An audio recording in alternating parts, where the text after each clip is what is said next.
Today, I want to share with you a very common issue that almost all of us encounter. That is the lack of self-discipline. Honestly speaking, this issue can make our lives very difficult or even extremely miserable. Lacking self-discipline is not just a bad habit, it also leads to many negative consequences in life. To help you visualize this better, I will point out some of the consequences that a lack of discipline can cause. One of the most obvious and easily noticeable consequences is disappointment in oneself. Imagine this. You have a clear goal, such as completing an important task, but due to a lack of discipline, you fail to achieve it. Instead of doing what is necessary to accomplish your goal, you end up engaging in unrelated activities, and as a result, you cannot complete your objective. This leads to feelings of disappointment and a lack of confidence. This feeling can make you frustrated with yourself, and over time, it will cause you to lose motivation to keep going. Not only that, but a lack of discipline also creates a terrible stagnation in our lives. Many people want to study and develop themselves, but they cannot focus. They waste time playing around, studying half-heartedly and not taking things seriously. These individuals always have big dreams and goals, but they can never achieve them because the moment they start working on them,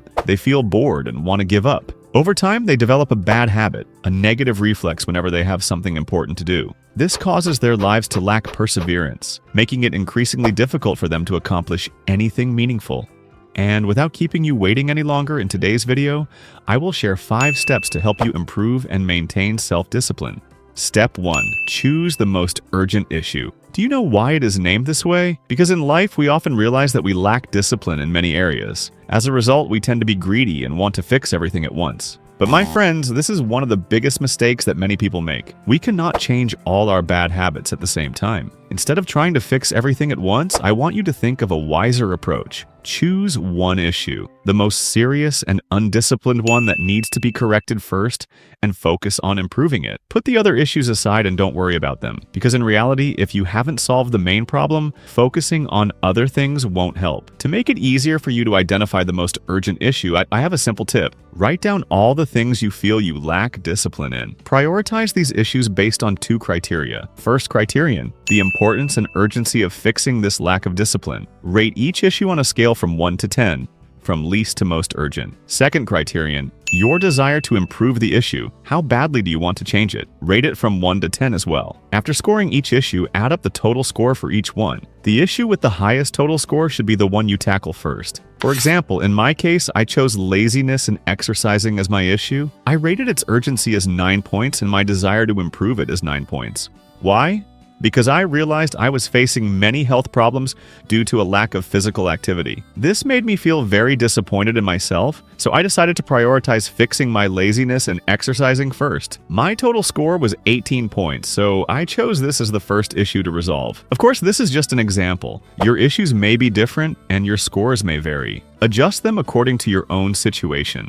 That is the first step I want to share with you. Choose one urgent issue that you have the strongest desire to change, and focus on improving your discipline in that area instead of trying to fix everything at once. Take it one step at a time, and you will see results. Next, we move on to the second step, which I call eliminating stagnation. After identifying the issue that needs improvement in the first step, the next stage is taking action. However, many people struggle with this phase, specifically the difficulty of starting. When you've been stagnant for too long, getting started can feel like an overwhelming challenge. But here's something crucial to understand. Do not be overly ambitious in the beginning. A common mistake many people make is trying to do too much at once right from the start. You need to realize that at this stage, your inertia is still significant, and if you set overly ambitious goals, you are likely to fail. To avoid that, I want you to remember 3 simple principles when setting goals in this initial phase. Your goal should be small. Your goal should be easy to accomplish, so you can start immediately without feeling overwhelmed. Your goal should be quick to complete, so you can experience progress right away. With these 3 criteria, getting started will feel much easier. Let's take an example related to physical inactivity. If you want to start exercising, don't think about hitting the gym for 2 hours a day from the start.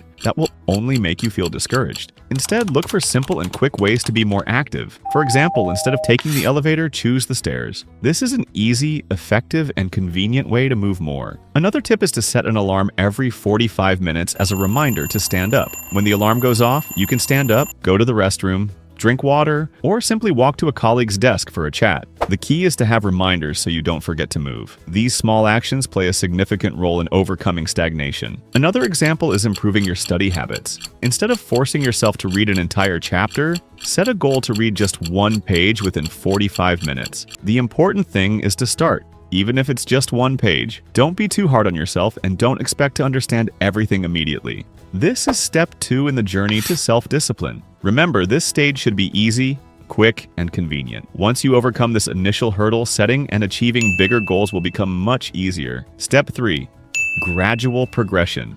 Now that we've completed step 2 and you've gotten used to small, simple actions, it's time to increase the difficulty slightly. However, remember that this must be done gradually, one small step at a time, so that both your body and mind can adapt. Going back to the example of physical activity, if you've been taking the stairs every day, now try going up to the 4th floor instead of just the 3rd. This is a small change with a big impact, helping you build endurance without feeling overwhelmed. Similarly, if you find this easy, look for more opportunities to walk throughout your day. The key here is not to put too much pressure on yourself. The goal of this stage is to strengthen your physical and mental resilience without making you feel discouraged. If you stay consistent with these small steps, you'll notice a significant improvement in a short time. For reading, if you've gotten used to reading one page every 45 minutes, now increase it slightly. Read one page and a few extra lines from the next page. These gradual increments will help you develop the habit of daily reading without feeling overwhelmed. When done correctly, you'll see that increasing the difficulty of activities isn't as hard as you think. Just a little progress each day will add up, and after some time, you'll be able to do things that once seemed impossible. Step 4. Be mindful of your environment. At this stage, you've made good progress in building discipline, but now comes a crucial factor: your environment. Your environment includes everything around you, your physical space and the people you interact with daily. This is extremely important because your surroundings can significantly impact your ability to maintain your goals. If you are in a supportive environment where people encourage you, it becomes much easier to stay motivated and push forward. However, if those around you discourage or criticize your efforts, this can become a major obstacle. For example, many students want to study but are ridiculed by their friends. Why study so much? Just wait until we start working to see who actually succeeds. In such an environment, it becomes incredibly difficult to maintain a study habit. If your peers spend all their time gaming or have no goals, your efforts to improve yourself may be seen as strange or even mocked. So what should you do? The answer is simple. Be cautious about your environment. If you can't study at home or in your shared dorm, why not try studying at a park, a coffee shop, or a library? Any place is better than staying in an environment that holds you back. Therefore, always be mindful of your surroundings. If your environment doesn't support your goals, don't hesitate to find a better place where you can thrive. Step 5. Cultivating patience. Why is patience so important? Because success never happens overnight. The journey of self-improvement is a long process, and without patience, you're likely to give up too soon or struggle to maintain your efforts over time. For me, I have a highly effective exercise for training patience that also enhances focus. I watch long videos without interruption. These videos are typically over an hour long with sound but no narration to minimize distractions. During the entire session, I do not check my phone, I do not multitask, I fully focus on watching the video. Watching a long, narration-free video forces me to stay present and build patience. Over time, this exercise greatly improves my concentration. If you practice this a few times a week, you'll soon find yourself able to focus for extended periods without feeling exhausted. You will learn how to slow down and be patient with everything you do. So, I've now shared 5 steps to overcoming self-discipline challenges. I hope these simple strategies make your life easier, more enjoyable, and help you regain confidence and self-love, which is the most important thing of all. Thank you so much for watching until the end of my video. I hope today's topic brings positive value and satisfaction to you. And one last thing, don't hesitate to subscribe to my channel and leave a comment below. For now, goodbye, and see you in the next video.